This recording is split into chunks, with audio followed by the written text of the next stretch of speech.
intanto che c'è un passaggio da fare, cioè quello di Napoleone.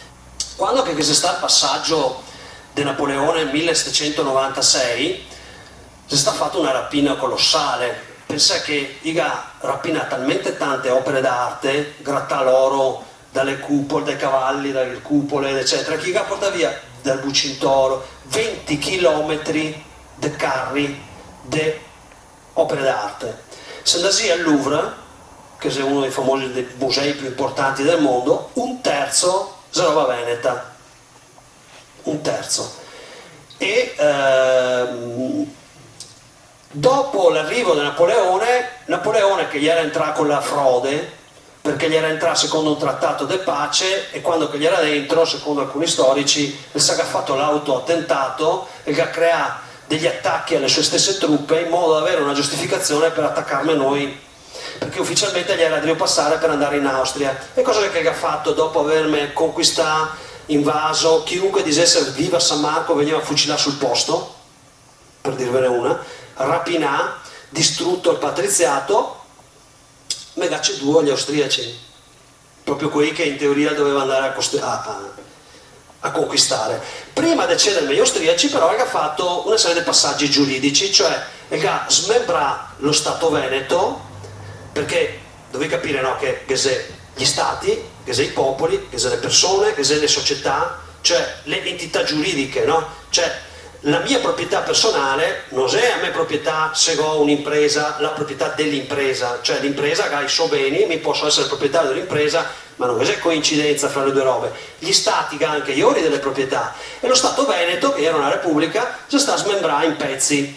Corfù è sta dagli inglesi, se non mi sbaglio, l'Istria Dalmazia si sta separando, e lo Stato dopo si sta ceduto, si sta sciolto il patriziato, cioè il 12 di maggio del 1797, quando il Maggior Consiglio delibera la fine del sistema aristocratico, non serve deliberare e non ga deliberare la fine dello Stato Veneto, ma la riforma, per cui, come quando qua in Italia si è passata da monarchia a repubblica, in quel caso là si è passata dal sistema aristocratico a sistema municipale rivoluzionario francese, chiamiamolo così.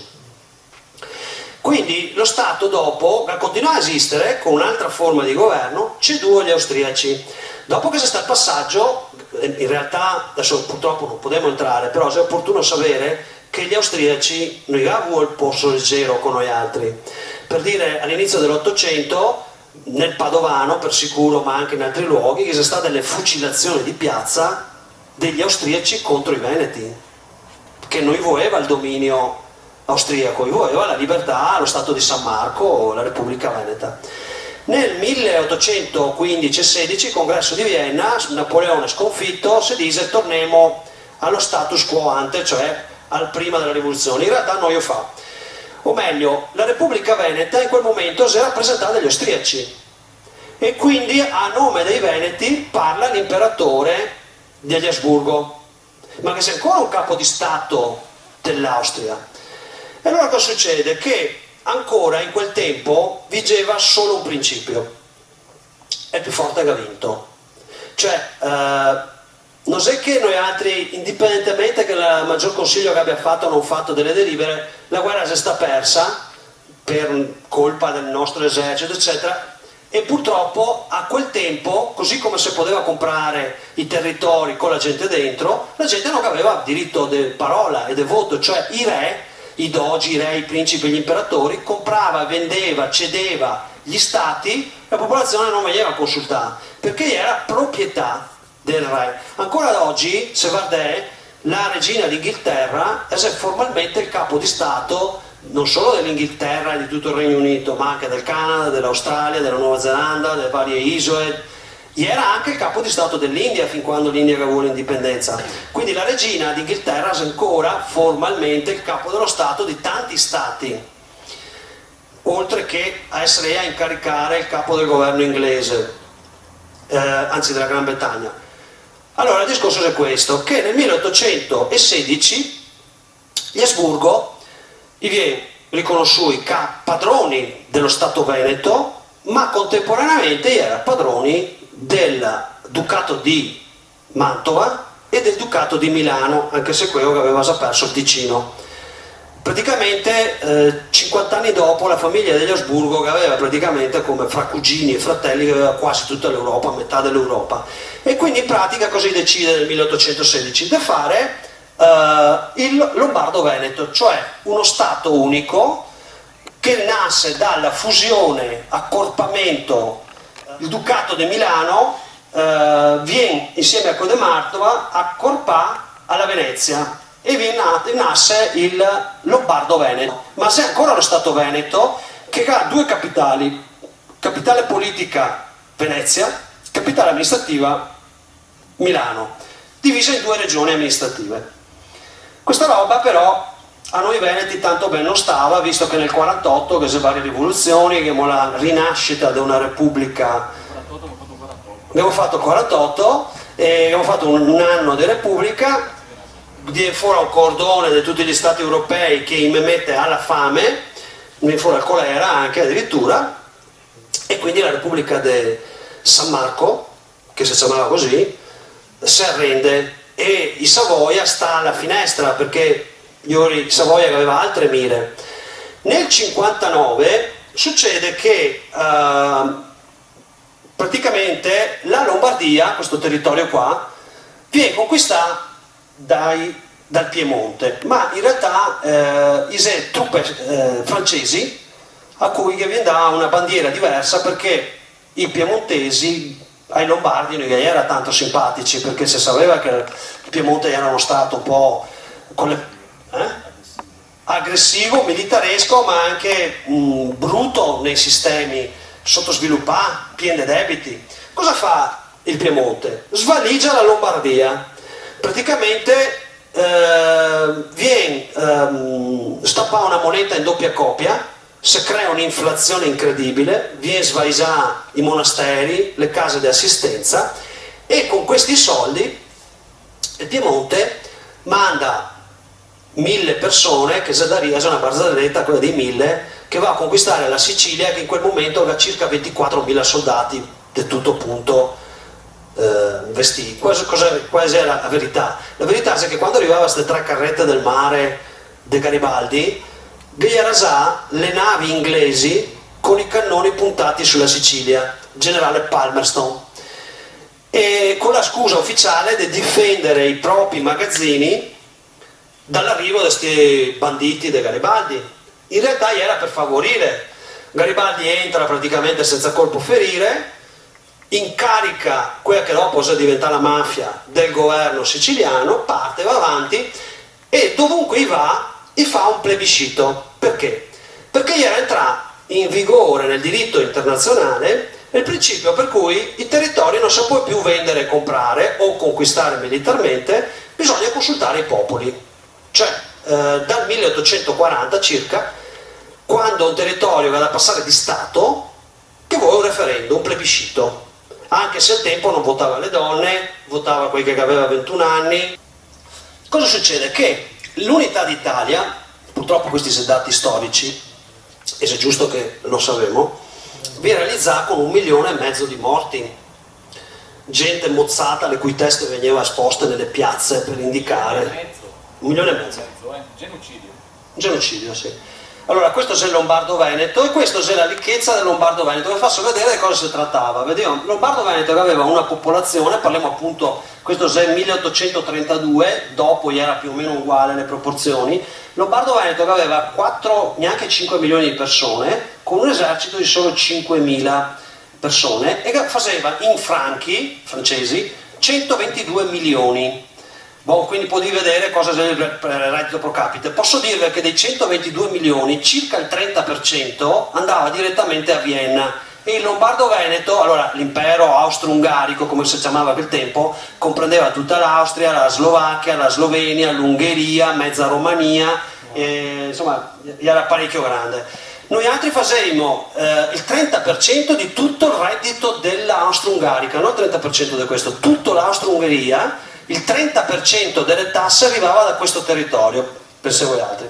Il Regno delle Due Sicilie, se guardate, aveva 7 milioni e 400 mila, quindi una volta e mezza la popolazione circa, che aveva un esercito di 30.000 persone, come vi avevo detto, e 24.000 era in Sicilia ad aspettare Garibaldi, che a volta, e che aveva un reddito di 84 milioni. Se voi altri Vardier la proporzione è veramente pazzesca, perché qua abbiamo praticamente 1 a 5, qua abbiamo 1 a 10, cioè quindi, però il regno delle due Sicilie, se guardate, era molto più ricco del regno di Sardegna, dello Stato Pontificio, in termini percentuali, cioè non era un paese sottosviluppato. Il regno delle due Sicilie esportava tessuti, esportava alimentari, che aveva una grande marina, aveva un bel po' di industria, che aveva anche dei periodi un po' così, ma che era anche sta i primi a fare le ferrovie, alcuni pezzi delle ferrovie, insomma, che aveva sta i grandi anche loro nella cultura, eccetera. Per cui il regno delle Sicilie si diventa quello che noi altri abbiamo Terroni oggi con l'unità d'Italia. Anche noi altri non abbiamo andato tanto bene, perché dopo l'unità d'Italia, come Savì, che sta, forse non lo Savì, sta emigrazione a milioni, ma magari ve ne parlo dopo.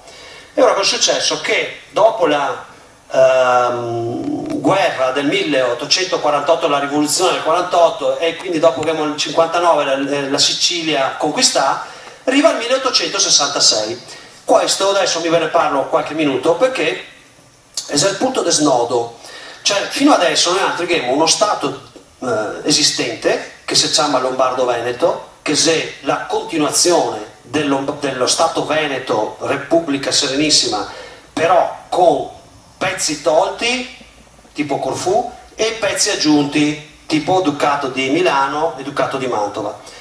Nel 1866, allora vedete che il Veneto, cioè scusa, la Lombardia di oggi, che è sotto governo militare del Regno d'Italia, che ancora non gli era stato riconosciuto dall'Austria-Ungheria, e mentre il Veneto, per Veneto intendasi Veneto, Friuli, Venezia Giulia, è sotto l'Austria-Ungheria. Vi fu una guerra, cioè l'Austria-Ungheria vi attaccava a nord dalla Prussia.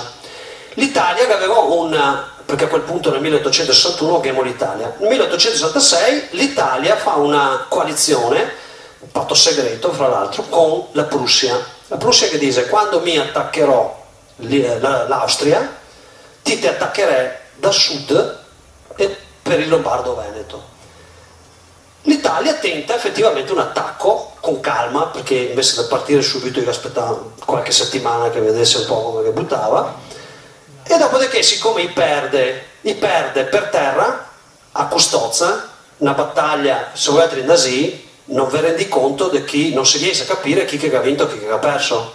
Invece che ha vinto i Veneti con le insegne austriache contro l'Italia. Allora praticamente l'Italia, sconfitta per terra, prova la vittoria per mare, perché aveva una marina del meridione abbastanza importante, navi di ferro all'avanguardia, i Veneti che avevano ancora le barche di legno, perché era sta insomma tenuti tranquilli per non fargli vivere i fasti del passato. E a Lissa che c'è una battaglia, la famosa battaglia di Lissa, dove le navi di legno venete affonda quelle italiane. A quel punto l'Italia non ha altra possibilità, tradisse la Prussia, va dall'Austria che dice: sentitemi dal Lombardo-Veneto, cioè il Veneto mi tradisce la Prussia. L'Austria che tocca cedere, perché la Prussia a nord si deve fare veramente il disastro. E cosa fa? Però l'Austria ancora non riconosceva lo Stato italiano, quindi dice: io non posso, dopo che i nostri soldati che hanno combattuto contro di voi e vinto, cedervi, non potremo. E in più che da fare un plebiscito. Allora facciamo così: noi altri cediamo il territorio alla Francia, che farà da garante, parliamo del 1866, che sarà il voto, e se che è il voto, l'accordo delle popolazioni, noi altri non diciamo niente. E fa questo trattato. L'Austria cede il territorio, ma lo dà alla Francia, che poi gestirà il passaggio di mano. Il trattato prevede il libero voto delle popolazioni Lombardo-Veneto. Ecco, questa roba qua vi posso far vedere immediatamente su Wikipedia, che era il libero voto, che è il testo del trattato. Noi mi fa scrivere sulla pagina 1866 che era il diritto di voto. non mi fa scrivere, cioè che sia una censura anche sul Wikipedia, per dire. E allora, vabbè, dopo se vuoi vi faccio vedere il trattato. Quindi praticamente in realtà cosa succede? Che arriva sto commissario, però praticamente le truppe austriache cominciano a andare via prima del voto, perché ad andare a combattere contro la Prussia, dove comunque ha perso alla fine. E quasi che sta bene. Traditori. Praticamente viene istituito una commissione e che è sto garante francese incaricato da Napoleone II, in questo caso lo terzo, non mi ricordo più, per fare questo voto. Però gli italiani erano già presenti e cerca di fare un colpo di mano. Praticamente crea, e questi sono tutti dati documentati, una commissione, un comitato segreto che va a minacciare di morte tutti gli assessori di Venezia che vuole fare il voto indipendente. E va praticamente a minacciarli di morte, addirittura vi arresta dei preti, tutte le questure sono sotto controllo dei carabinieri e della polizia italiana, viene fatta addirittura le leggi da parte dell'Italia che gestisce le magistrature, gestisce il voto, gestisce il diritto del voto prima che noi altri votiamo. E adesso stasera vi faccio vedere un documento che sa quello che fa capire tutto.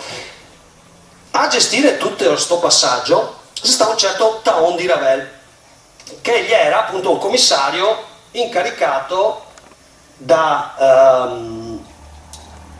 governo italiano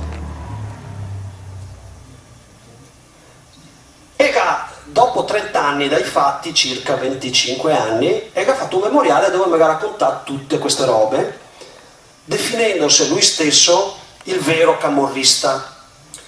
Perché questo? Perché Taon di Ravel voleva fare l'Italia unita sotto il Papa, e dopo 30 anni che si aveva reso conto di cosa che era nato, cioè l'Italia sotto i Savoia, grandissimi ladroni, e Ga tira fuori tutta la verità su questa roba, no? E la cessione del Veneto, lo trovai anche gratuito su Wikisource, Genoa Taon di Ravel. Qua, vediamo se trovando, ma non so se è tutto, no, bisognerà probabilmente andare sotto. E questo qua per esempio vi racconta, questo documento, che è un documento storico, come nella Gazzetta Ufficiale del Regno d'Italia veniva fuori le norme delle elezioni. Ma queste norme qua le ho anche trovate. E adesso vi faccio vedere una roba. Insomma, il morale della favola, si sta fatto tutto un giro di carte fasulle. In Savoia, attraverso sto Taon di Ravel, ha trovato due venduti del governo veneziano, certo Michiel De Betta ed Emmy Keller, che ha fatto da prestanome. Quando Taon di Ravel cede il governo e lo restituisce ai veneti per poter votare, sti tre qua si presenta a nome dei veneti, prende il governo, la sovranità veneta, e dopo pochi minuti lo cede al governo italiano, il quale fa finta che restituisse come controllati il governo, praticamente che abbiamo votato sotto un governo fantoccio italiano. Quello che vi mostro adesso è il regio decreto che dà sostanzialmente il voto ai soldati italiani. Dove c'è il microfono portatile? Sì, qui sei. Pronto? Sì. Sente anche meglio, mi sa. Praticamente i veneti, cioè gli italiani, che aveva fatto tutte queste cose fasulle, che aveva deciso chi votava, eccetera, eccetera. Questo che vi mostro e che la Corte Costituzionale il 5 dicembre dovrà rispondere su questa questione, è il regio decreto pubblicato nella Gazzetta Ufficiale del 19 ottobre, quindi 2 giorni prima del voto, dove sono ammessi all'esercizio del voto per il plebiscito nelle province venete, cioè attenzione, il governo italiano dice chi è ammesso al voto di uno Stato indipendente. Gli emigrati e gli italiani che hanno combattuto nell'esercito dei corpi volontari, cioè gli italiani soldati. E dice, sì, per l'ammissibilità, dunque, in virtù dell'autorità, dunque, sono equiparati ai cittadini delle province stesse, le province venete, che Iorisà definisse liberate, sono equiparate, dunque, per l'ammissibilità all'esercizio del voto nel plebiscito italiano, sono equiparati ai cittadini delle province venete aventi gli anni 21, cioè noi potevamo votare solo maschi di almeno 21 anni, perché gli era, i veneti, sì, gli era la maggiore età, ma bisognava essere registrati e gli era un po' come l'americana, se pagava, di conseguenza gli era quel del censo ricco. A questi signori veneti che ha diritto del voto, dove si andava? Puntino? Dove sei? Non lo vedo. Eccolo qua. Sono equiparati quelli che non avendo compiuto quell'età, quindi anche i minorenni, hanno però fatto parte dell'esercito nazionale dei volontari durante le campagne di indipendenza nazionale italiana, cioè i soldati italiani. Chi ha fatto votare i soldati italiani, che erano più soldati italiani che votava da noi. Chi che si andava a vedere quanti voti che gli era, gli ha trovato che gli era 2020 diritto, 3000 voti. Cioè, praticamente tutti i cittadini delle province emigrati, che era quei, che era Scappai, eccetera, sono messi a votare in quel comune dove dichiareranno di voler esercitare. Quindi cosa c'è chi faceva questo? Andava sul comune, io sono emigrato per causa politica, voto, bene, dopo andava su un altro comune, io sono emigrato per causa che votava 4-5 volte. Era il stabilio come si votava, era anche abbastanza ridicolo come che si andava a votare, che era all'ingresso ti trovavi il poliziotto, il carabiniere, ti avevi il presidente del seggio, ti dicevi, era 2 urne, una bianca per il sì, bello il bianco, e una nera per il no. Ti davi dal presidente del seggio, chi è lei? Loris Palmerini, cosa vuole votare? Sì, ti dovevi a carta e ti depositavi. Non era il voto segreto, ti dovevi dire subito cosa ti votavi con i carabinieri là. Cioè, roba da matti. Con gente che era stata incarcerata, un prete di Vicenza che aveva detto di andare a votare no, io sta, per dire. Quindi questo sta il plebiscito di annessione all'Italia. Allora, questi documenti qua, non questo documento qua, ma tutta questa trafila, mi la può portare nel 2008 in magistratura, in Tribunale di Venezia. E se venuto fuori una sentenza, perché oltre a questo che abbiamo fatto vedere altre robe, che adesso vi faccio vedere, una sentenza che praticamente il giudice non ha potuto dichiarare che questo territorio è Italia. C'è la sentenza del difetto assoluto di giurisdizione, che qualche delinquente va in giro attribuendosi il merito per portare la gente a farsi del male. Purtroppo abbiamo anche questa situazione qua. E allora, quello che c'è da sapere è che però in realtà l'Italia non solo che aveva fatto tutto questo magheggio per mascherare il voto e impedire il voto dei veneti. Se voi andate su Wikisource, allora Wikisource, a differenza di Wikipedia, è esclusivamente documenti. Allora, cioè, qua che c'è soltanto i testi, Trattato di Vienna, 3 ottobre, Trattato di Vienna, Pace di Vienna del 3 ottobre. Questo è il trattato che vi dicevo prima fra Pace di Vienna fra Italia e Austria. In realtà, se volete riguardare qua l'Italia non c'è soltanto richiamata, anche questo è un falso, c'è l'imperatore d'Austria e l'imperatore di francese, e che non è firmata dall'Italia sta roba qua. Comunque dice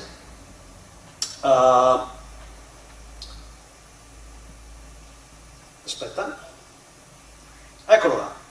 Sua Maestà l'imperatore dei francesi, dal caso suo, essendosi dichiarato pronto, se sta i francesi a dirlo, non gli austriaci, a riconoscere la riunione del regno lombardo-veneto agli stati. Cioè nel 1866 non doveva votare solo il Veneto, ma anche tutta la Lombardia, perché era quello stato, il lombardo-veneto, che gli era stato conquistato in parte militarmente, ma non era mai stato fatto un plebiscito. Se volete andare a vedere i plebisciti d'Italia, la Lombardia non ha mai votato per l'annessione, ancora oggi. Allora, era venuta fuori questa questione che il trattato era del Lombardo-Veneto, perché, fra l'altro, se volete ribadire, eccolo qua, sempre là è scritto in francese, sotto riserva del consenso delle popolazioni debitamente consultate. Cioè, vedi, bisognava che votasse tutto il Lombardo-Veneto, e la Lombardia, non avendo mai votato, già di per sé ha invalidato il risultato, perché la Lombardia, allora come oggi, era il doppio della popolazione del Veneto, circa.